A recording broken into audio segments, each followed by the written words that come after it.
ṣe gan ni ẹ kú ìtọ́jú mi olúwa mo mọ̀re pélé gbàgbé òre rẹ̀ láyé mi.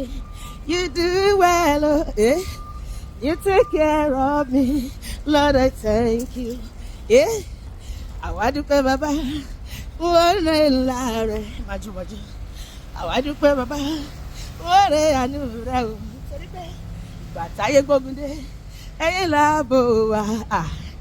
Ìgbà tọ́ta gbógun dé ẹ̀yin mo sàtọ̀ Jésù mo mọ̀re. Ẹ kú ìtọ́jú mi pariwo. You too much, oh, Jesus. You take care of me, Lord, I thank you. Mi ò mọ̀ ohun tí mo ṣe fún bàbá yẹn o, ó máa yé mi o.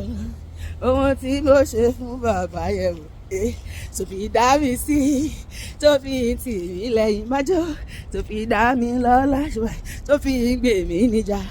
Èmi ò mọ̀ ohun tí mo ṣe fún bàbá yẹn o, tó bẹ́ẹ̀ o. Ọlọ́pẹ́ sábà wọlé máa rọra, Tóyìn Lẹ́ṣin sábà wọlé máa rọra. Ọlọ́pẹ́ ò ní àsìkò ti tó láti mú jó. Ọlọ́pẹ́ ò ní àsìkò ti tó yàtì. Ọlọ́pẹ́ máa jòyè. Tóyìn Lẹ́ṣin ìwọ lọ́lọ́pẹ́ òní máa jòyè. Nítorí pé ó ní lọ́jọ́ ayọ̀ rẹ̀ ọlọ́pẹ́ máa jó. Ṣé ìwọ lè jó ṣé ìwọ lè jó ṣé ìwọ lè jó ọlọ́pẹ́ òní máa jó. Má mọ̀ pa oore Ọlọ́run mọ́ra o gbogbo ayé Olúwa bá ṣe yẹ lóore Olúwa ṣe olódúpẹ́ lórí ayé mi. Má mọ̀ pa oore Ọlọ́run mọ́ra o má ṣe báyìí. Olúwa bá ṣe yẹ lóore kọ́ni hallelujah kọ́ni ayọ̀ sí bàbá. Èmi lọ lọ́pẹ́ èmi mà lọ lọ́pẹ́ o gbogbo ayé bá mi dúpẹ́. Èmi lọ lọ́pẹ́ èmi lọ lọ́pẹ́ èmi mà lọ lọ́pẹ́ o gbogbo ayé.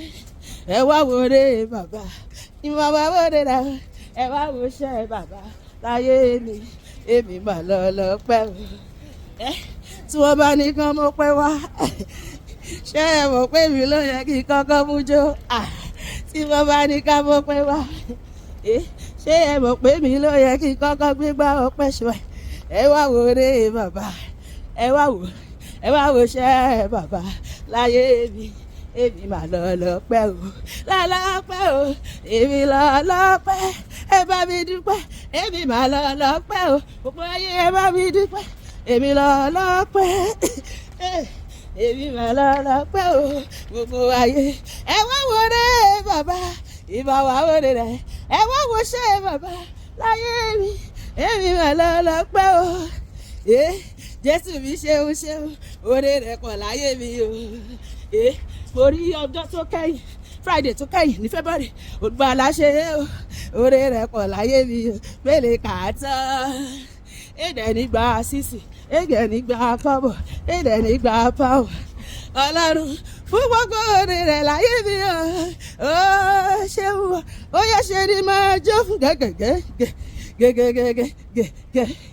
Má fi jọ yìn Jésù ṣe ni máa jó fún ṣe ni máa jó f'Olúwa ṣe ni máa jó fún ṣe ni máa jó.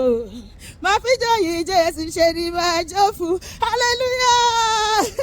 Olúwa máa gbọ́ rẹ̀ mi àti ẹ̀ á dá wa sí àmàmà yìí títí láéláé lórúkọ Jésù àmín.